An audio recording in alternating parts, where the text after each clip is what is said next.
After 4 years of coaching, I've realized that not every tip is created equal. In my experience, around 20% of tips will bring you 80% of your results. So in this video, I'm gonna walk you through the most important pieces of advice that I've learned since I started. These are things that will give you crazy results if you understand and implement them, so make sure to pay close attention. So the first thing that I see so many players getting wrong with that makes such a big difference are shuffle steps and split step. So most players still aren't doing these two things at the right time. And if you're watching this, you probably aren't either. When I got into pickleball, I didn't really understand how to move as I was moving forward and I got up to the kitchen. But this makes a massive difference. So when you're at the kitchen, as you move side to side, you want to be doing what we call shuffle steps. So as you can see, I am not crossing over. So a crossover step would look like this.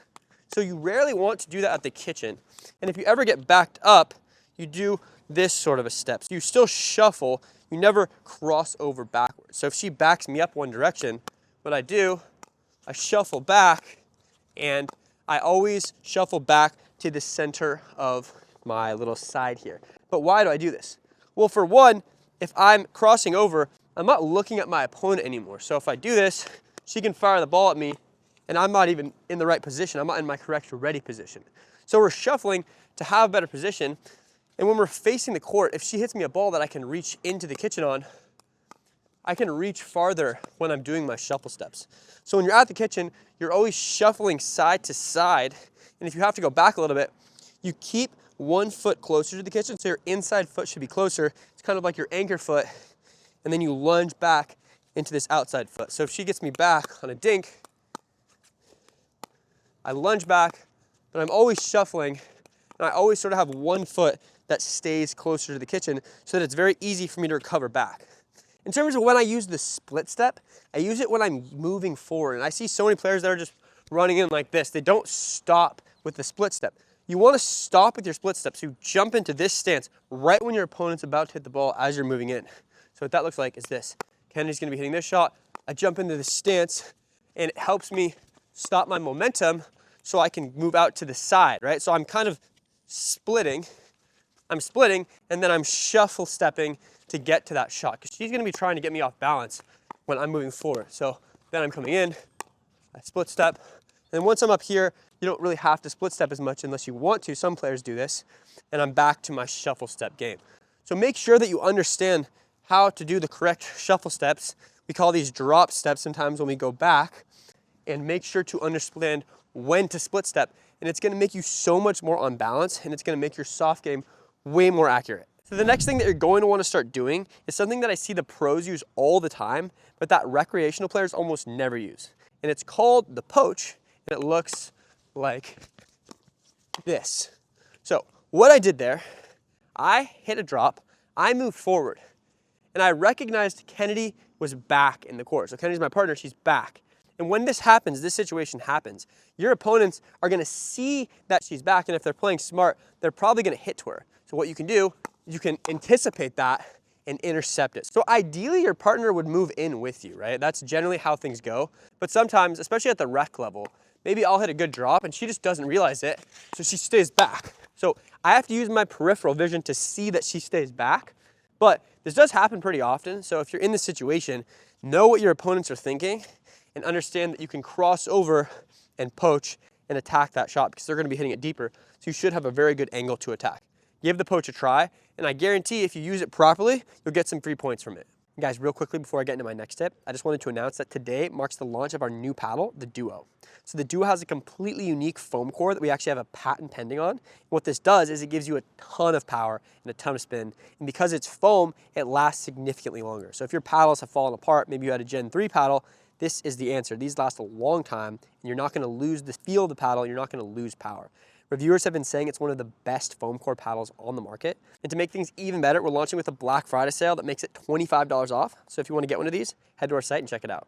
So the next tip is probably the most important tip, and the tip that I've given most on this whole list. And it has to do with having a good ready position. But it's not just having a good ready position. You need to have a good ready position depending what situation you're in on the court. So the first thing I want to go over is that when you're at the kitchen, you don't want your ready position to be too far out in front.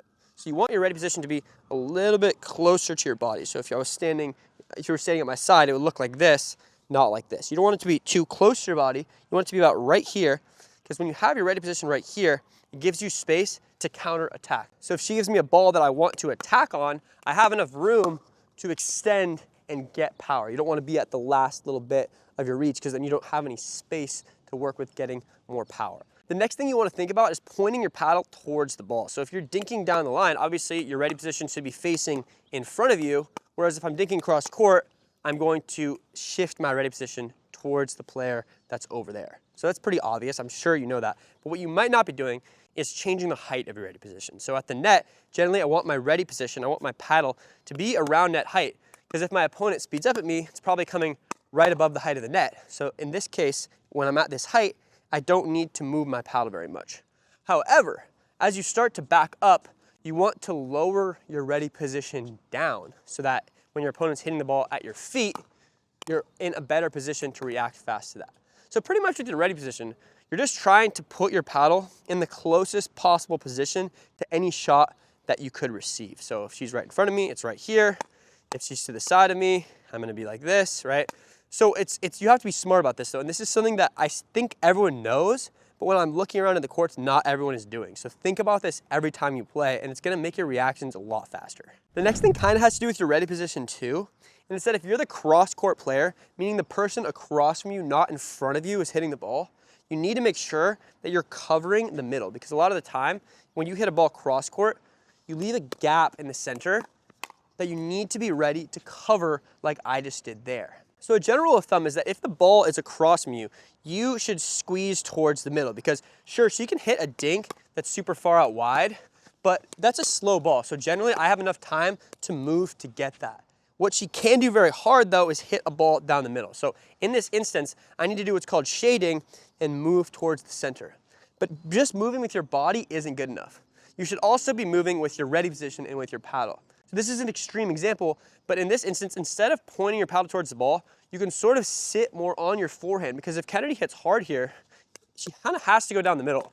So I know she's going to be hitting it to my forehand. If she goes to my backhand, it's going to go probably out wide, right? So she might not be able to hit it quite as hard. So I can sit more on my forehand, because if she's going to hit it to my backhand, I know she's going to have to hit the ball slower so that it drops in.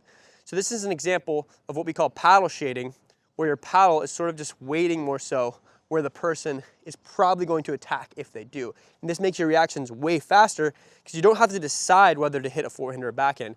You're just waiting in the stroke that you're going to use. So the next thing has to do with the third shot, or the shot that you hit after your serve when you're the server. So the third shot is right after my serve. So I serve, she returns, then I hit my third shot. So it's a technical thing, and it has to do with the trajectory of the ball. And it's that when I'm hitting a third shot drop, meaning I'm trying to drop the ball into the kitchen, you generally want to make contact with the ball as it's declining or on the way down. So in tennis, it's actually very common to take the ball on the rise, which looks like that. So I'm taking the ball, some people call it short hopping the ball, as it's coming up. But in pickleball, we don't really have to do that very often, especially on our drops. If I try to take my drop on the rise, I can do a good job, but the odds that I hit a poor drop are very high, because as the ball is going up, I'm changing the direction off the paddle. When the ball is falling, I'm just reversing the direction of the ball, right? Because I'm hitting the ball up. So if the ball is coming down, I'm just sending it back the same place that it was going. There's also a lot less spin on the ball as it's declining. But I see a lot of players doing this wrong, because if your opponent's hitting super deep returns, you have to use your footwork to be able to do this. So as you can see there, I actually backed up to hit my drop so I could do it as the ball is declining. So you need to make sure you're good with your footwork and that you're tracking the ball off your opponent's paddle so that you can do this properly. See there, I had to move back again because she hit the ball, landed pretty deep. So for me to get it while it's falling, I actually need to back up. So after you serve, be awake with your feet and be very aware of what your opponent's doing and where their ball is headed so that you can always catch your third shot drop as it's falling. So the next step has to do with how you respond to players hitting very hard. One of the most common mistakes I see is when your opponent drives the ball at you, you miss the volley into the net. I'm sure you've done this. A lot of time, it feels like you're gonna hit the ball perfectly good, but then the ball goes straight down. So why does this happen? Well, it happens because a lot of the time I see players using their slow ball volleys against fastballs. So if she hits the ball slow, I need to have a very different technique than if she hits the ball hard. So that's something that not a lot of players know. When the ball is slow, I'm going to use more spin and I'm going to use more wrist. When the ball is hard, I want to use less spin, I want to have a firmer grip, and I want to use less wrist. So your technique against hard shots, you need to switch very quickly into a more linear stroke so it's less up and down. You want to have a firmer grip on the paddle, and you want to go for less spin. So you don't need to go for slice, like when you're a tennis player, you go for slice on your volleys like this. You kind of have a little bit of backspin. You don't need to do that in pickleball. You can kind of just hit flat volleys, maybe a little bit of topspin. So that looks like this. But you don't want to be going for your extremely spinny volleys that you would do on a roll. So that's what this would look like on a hard shot. I made that one, but as you can see, the ball is coming really fast. So if I'm doing this crazy up and down motion, the odds that I miss this on the sides of the paddle are a lot higher if she's hitting the ball really hard. So it should look something like this. She hits really hard at me, I'm just blocking the ball back. And see, I actually made the mistake there because it is, even when you're doing it right, it's kind of hard. So when she's hitting the ball hard, compact motion, give yourself some margin over the net too. Maybe don't aim right above the net. Give yourself a little bit of space and then aim for those normal targets that you want to go for once your opponent is back and coming in. But where are these targets?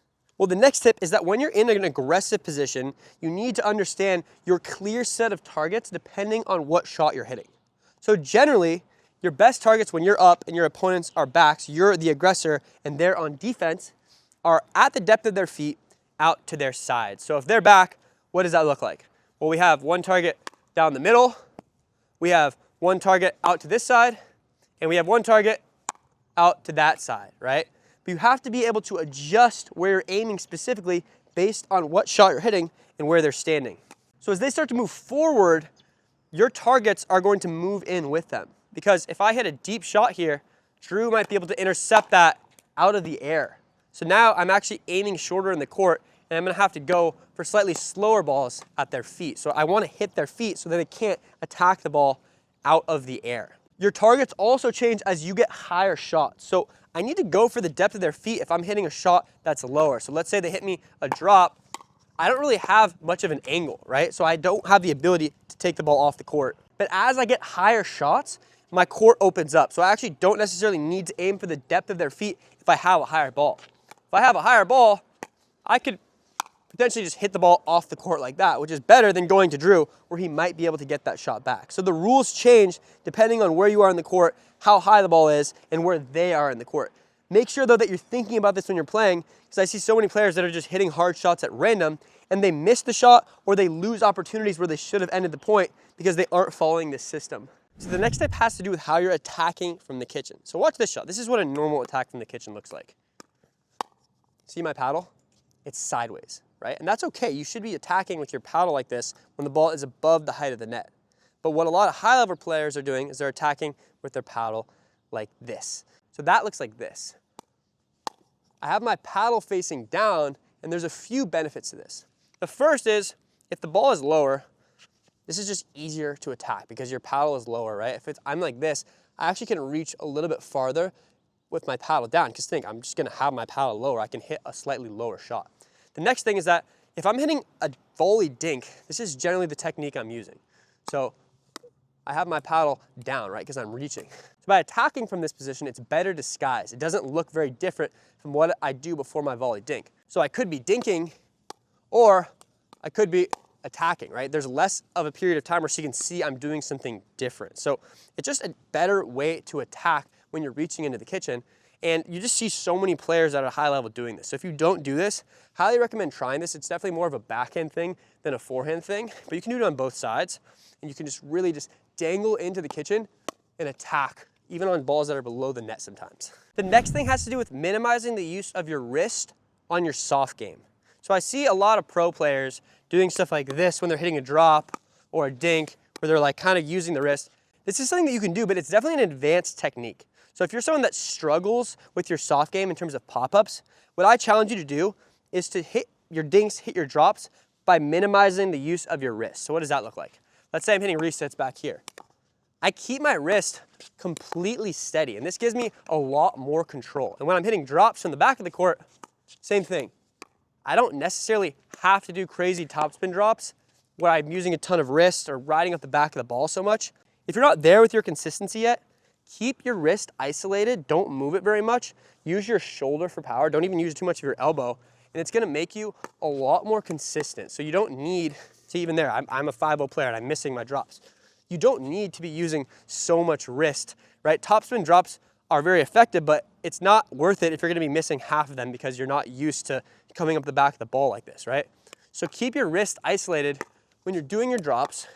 Keep your wrist isolated on resets, and then especially when you're dinking. You don't need to be doing so much wrist. I keep my wrist very steady and stable, and it makes you a lot more consistent. Start off like this, then you can get more complicated, add in topspin, and potentially add some windshield wiper with your wrist. The next thing is something that you can do on your serve that makes you get a lot more power with not that much effort. So I see so many players doing this. They're serving, and they're doing what we call arming the ball. They're using only their arm to hit the ball. If you want to get more power, the easiest way to do so is to add rotation to your serve. So what does that look like? So I actually don't even need to use that much arm on my serve to get power if I'm just going from here to here with my upper body. So it's sort of like a golf swing, how I hit it like this, and by the end of my stroke, I should be facing forward with my chest. I see people doing that, but they're just sort of turning slowly. With your rotation, you want to initiate your arm with your rotation. So I want to actually rotate before I start my forward swing so that my arm actually kind of works like a slingshot.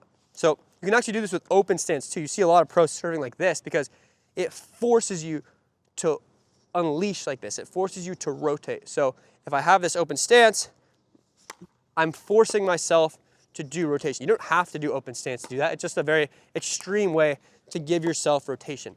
But just focus when you're serving on opening up very quickly, and you're gonna get a lot more power. And as a bonus, also focus on getting some wrist lag. So make your butt cap of your paddle face forward, and you're gonna get significantly more power, I guarantee it. And guys, of course, if you're looking for more power in any part of your game, your serve, your counterattacks, I highly recommend getting a more powerful paddle like we have the Duo right here. As I mentioned, today is the launch day of the Duo. And if you order today, you're gonna be getting our Black Friday sale. So it's $25 off. Makes it one of the most affordable paddles at this level on the market. Paddle reviewers are saying that this is one of the best foam paddles on the market right now. So if you want one of the best foam paddles, head to our site. We have it pretty much $100 cheaper than the top tier paddles on the market, which are usually like $280. This is $175 after code. And you're gonna get pretty much the same performance, if not better. And it's foam, so it lasts a lot longer too. It's not gonna fall apart on you. This paddle is super great. It has our new foam core, which is patent pending. We worked a long time to develop this. If you've been a long time supporter of our channel, highly recommend going to check this out. It's going to take your game to new heights.